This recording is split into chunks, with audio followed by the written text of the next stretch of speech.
উত্তর 24 পরগনার আগরপাড়ার পর এবার বীরভূমের ইলামবাজার আবারও এসআইআর আতঙ্কে আত্মহত্যার অভিযোগ। বাড়ি থেকে উদ্ধার 95 বছরের বৃদ্ধের ঝুলন্ত দেহ। এ নিয়ে রাজনৈতিক চাপানোতর তুঙ্গে। মঙ্গলবার থেকে পশ্চিমবঙ্গে চালু হয়েছে এসআইআর। অভিযোগ, এরপর থেকে টেনশনে ভুগছিলেন ক্ষিতীশ মজুমদার।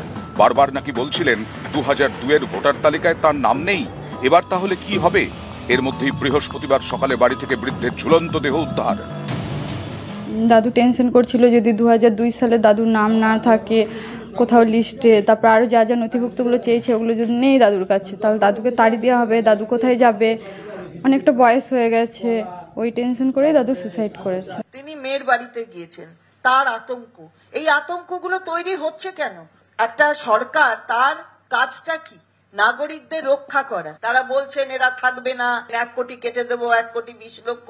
মানে ব্যাপারটা কি তাহলে? এই যে করছে বলেই তো এই অবসাদগুলো তৈরি হচ্ছে মানুষের মনে। দেখুন, 2002 সালের ভোটার লিস্টে নাম না থাকলে পরে এবং তিনি যদি উদ্বাস্তু হিন্দু সম্প্রদায়ের মানুষ না হন, স্বাভাবিকভাবে তাকে দেশ ছাড়তে হবে। ক্ষিতীশ মজুমদার জন্ম বাংলাদেশে, প্রায় 30 বছর আগে ভারতে আসেন। তখন থেকে পশ্চিম মেদিনীপুরের বাসিন্দা। এখন ক্ষিতীশের বয়স 95। তার মেয়ের শ্বশুরবাড়ি বীরভূমের ইলামবাজারের স্কুলবাগান সুভাষপল্লীতে। গত 6 মাস ধরে সেখানেই থাকছিলেন বৃদ্ধ। এরই মধ্যে পশ্চিমবঙ্গে চালু হয়েছে স্পেশাল ইন্টেন্সিভ রিভিশন। এর আগে এসআইআর হয়েছিল 2002 সালে। এবারের নিয়ম অনুযায়ী 2002 সালের ভোটার তালিকায় নাম থাকলে কোনো নথি দিতে হবে না। ক্ষিতীশের নাকি সেই তালিকায় নাম নেই। পরিবারের দাবি, এ নিয়েই খুব দুশ্চিন্তা করছিলেন। মাঝে মধ্যেই নাকি বলতেন বাংলাদেশে পাঠিয়ে দেবে না তো। এরই মধ্যে বৃহস্পতিবার সকালে ঘর থেকে উদ্ধার হয় তার ঝুলন্ত দেহ।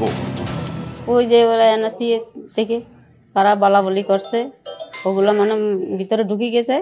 ভোটার লিস্টে বাবার হয়েছিল মেদিনীপুর আইসি, তো ওইখানে হয়েছিল কম ইয়ে ছিল কি এখান থেকে পাঠাই দিব নাকি, ওগুলা ভাবি টাবি বলো বাবা।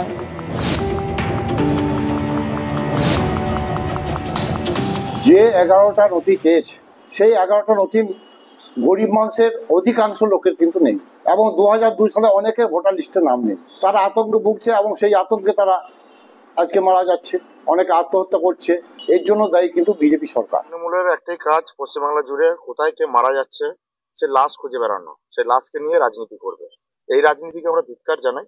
এই যে এসআইআর এর কাজটা হচ্ছে সম্পূর্ণ নির্বাচন কমিশনের আন্ডারে, এটাতে বিজেপির কোনো সম্পর্ক নেই। এখানে আতঙ্কর কিছু নেই। ওনারা এখন তৃণমূল সেটাকে গুলিয়ে ফেলছে, মানুষকে আতঙ্ক সৃষ্টি করছে। বীরভূম থেকে ইন্দ্রজিৎ রুজ, নিউজ 18 বাংলা।